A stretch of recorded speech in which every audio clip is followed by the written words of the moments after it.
They only recognized their value when everything fell silent. While there was presence, everything seemed guaranteed. Quick answers, available attention, care disguised in small gestures.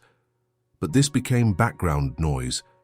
It was treated as an obligation, as something that would always be there. Then came the emptiness. Nothing happened all at once. It happened gradually. One day the response took longer. The next day it didn't come at all, until nothing was said anymore. And when nothing more came, perception arrived. Late. Raw.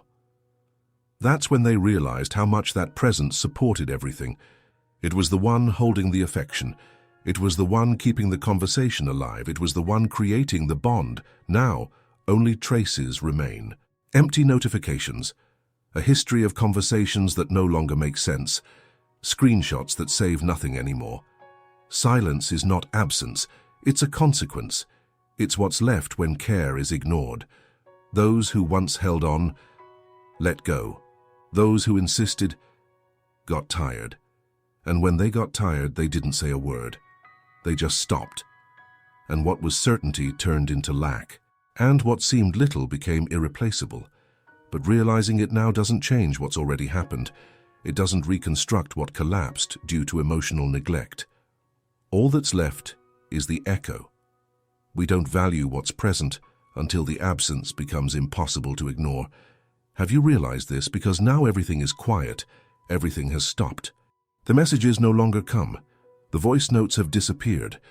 That presence that seemed constant has dissolved into thin air. It didn't happen all at once. It was silence on top of silence. Lack on top of lack. Until it became this emptiness that you now feel but can't name. It's strange, isn't it? Knowing someone was there all along and now they're not. And they're not because they couldn't stand being unseen anymore. It was easy to ignore while there was still effort on the other side. While someone asked how your day was, even without an answer. While someone was saying good morning, even if all they got was an emoji. While someone insisted on being part of your life, even while being treated as something disposable. But that's over now. Now you're the one insisting. Now you're the one waiting. And the one who feels like they've lost everything is you too. This is called perception. And it always arrives late. Do you realize? It's at this point that a lot of things start to make sense. It starts to hurt. It begins to haunt the memories. The moments once seen as small now burn. The ignored messages now feel like a loss. The rejected invitations now sound cruel, because that's where the other person tried to fit in. And that's where you push them away. It hurts. It hurts because there are no more responses. It hurts because the tables have turned. And nobody warned you it would change, but it did. Now the perception is clear. The absence screams where there used to be presence. And the silence echoes with all the words you didn't say. There's no more pretending. There's no more disguising. The damage is done. And what tortures you the most is realizing that it wasn't the other person who disappeared. It was you who couldn't stay. You couldn't maintain. You couldn't care. You couldn't listen to the signs. You thought time would fix it, that the other would understand that distance was just a phase, but it was the end. And the end came in the cruelest way, without fanfare, without discussion, without goodbye. It simply stopped. Did you notice? Or are you still trying to fool yourself? It's no use answering now. See, it's no use sending that "hey, long time no see" as if it were light-hearted. It's no use asking "how are you" with a guilty conscience. What was lost due to negligence, due to carelessness, due to absence disguised as busyness. While you went on with life, the other person tried to hold on to both, and they stayed silent, because even asking for presence they had already grown tired of. Now all that's left is regret, and that's the kind of weight that doesn't lift easily. Because the other didn't leave out of anger, they left out of pain. They left because they tried everything. It left because it wasn't enough. It left because you didn't notice, or didn't want to notice. And when you finally did, there was no one left waiting on the other side. Now you're reliving old conversations. You remember the details. You try to find a way back, but it no longer exists. There's no way back for someone who had to leave in silence. You might even try to reconnect. You can send a message, you can explain, you can apologize. But know this. It's not the absence that torments you. It's what was done while there was presence. It's how much someone who only wanted to stay was neglected. Do you realize this? Do you understand now how much it cost not to value what you had? This is what destroys you from within. The realization of what was wasted, the truth that can't be denied. Do you remember the day you were ignored? That message that nobody replied to? That anxiety that grew in your chest for no reason? It wasn't anxiety, it was a mirror. You began to feel what the other person felt for so long. And now, every silence returns as punishment. Is it fair? Maybe.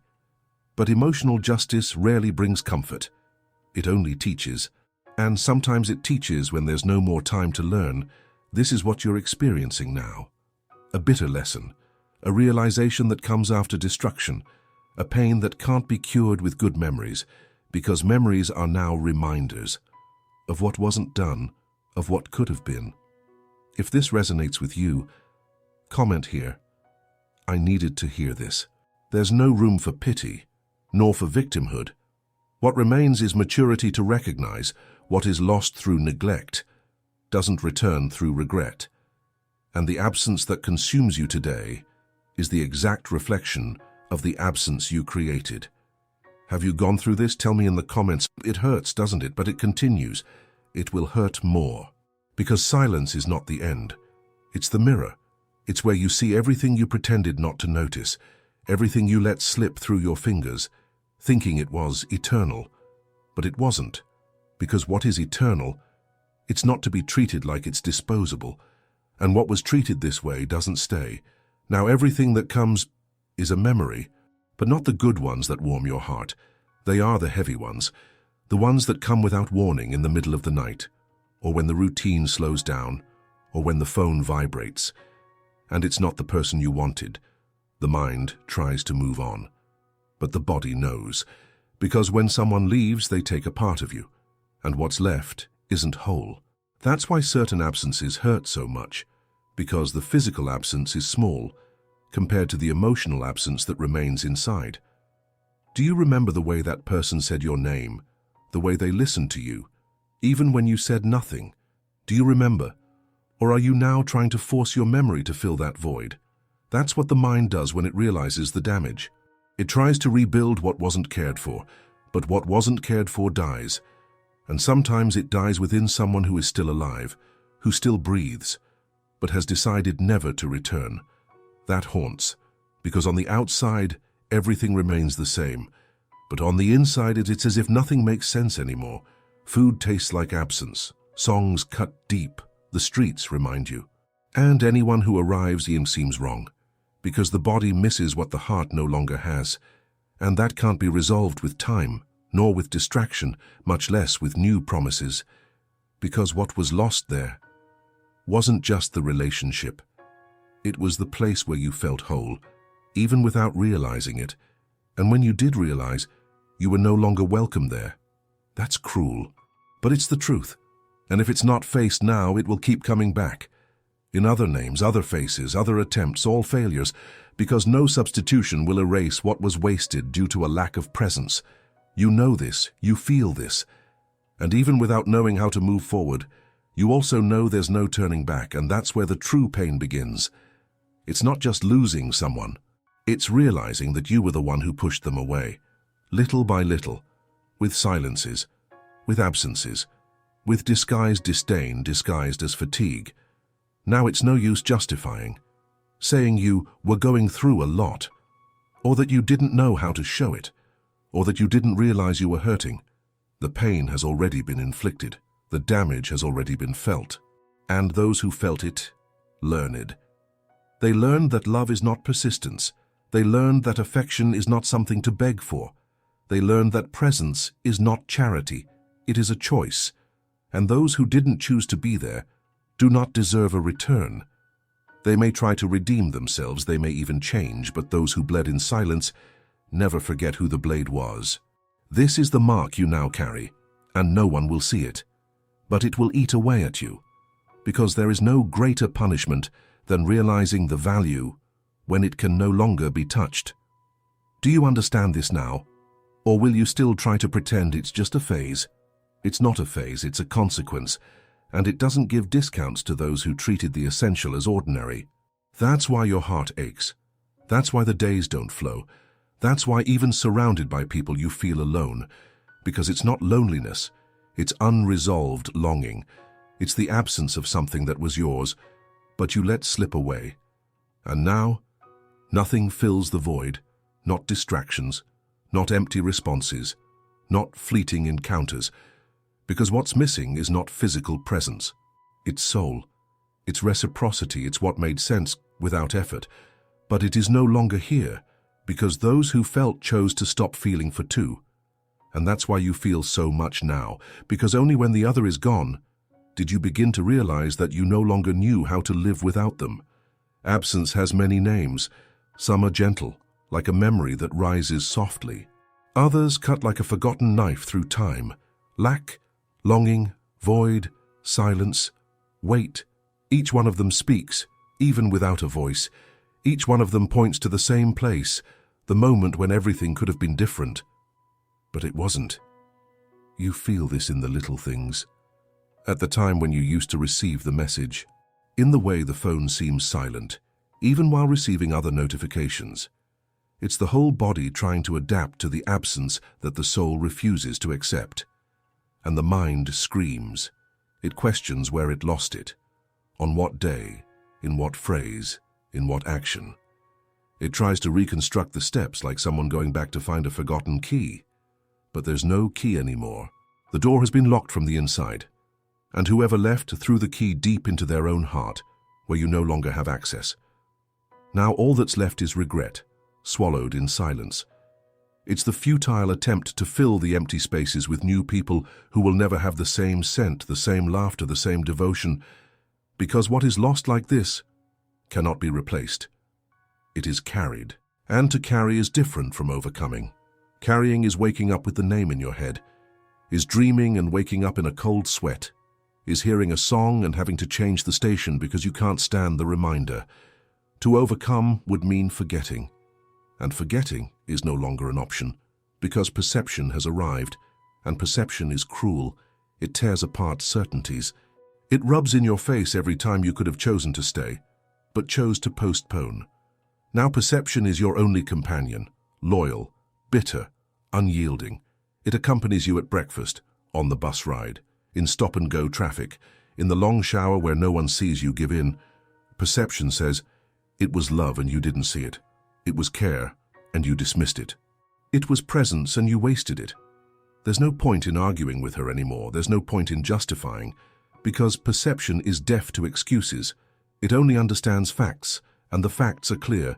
Someone gave you their best, and you found it was not enough. Someone insisted, and you ignored it. Someone stayed, until they couldn't stay any longer. Now the silence is yours.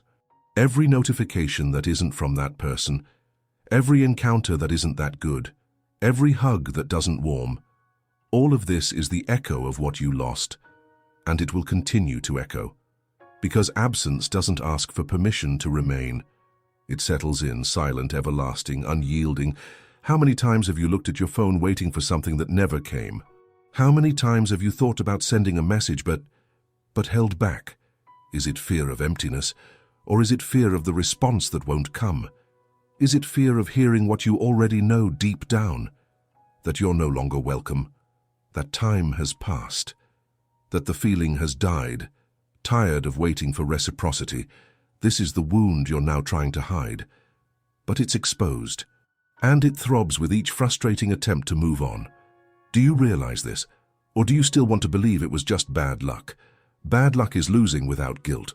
What you're going through now is a consequence. And consequences teach, harshly, inevitably, irrefutably, because what you lack today is the exact reflection of what was missing in your giving. It's no longer useful to search for blame. It's no longer useful to build narratives to ease the pain. The truth is bare. You didn't see it while there was still time. And now, even while silently screaming inside, there's no one to listen, because the heart you ignored has learned to beat on its own, and it doesn't want to come back. But there's still more to be said, because absence doesn't just teach, It shapes, it carves out who you will be going forward. With marks, with memories, with scars visible only to those who know where to look. And no matter how much time passes, no matter how many new faces life brings, new voices, new scenes, there will always be a piece of you that carries the absence of the one who was left behind. It doesn't matter how much you smile. It doesn't matter how hard you try to rebuild. Some losses are permanent, not because the other person is gone, but because you let them go. And this is what now bleeds: the awareness of responsibility, the weight of not having done enough, the weight of realizing too late. And if there's anything time reveals, it's that certain opportunities come only once, and when they go unrecognized, they turn into ghosts that never stop haunting. And the greatest pain is not losing. It's realizing that it could have been different. This absence that now tightens your chest doesn't go away quickly.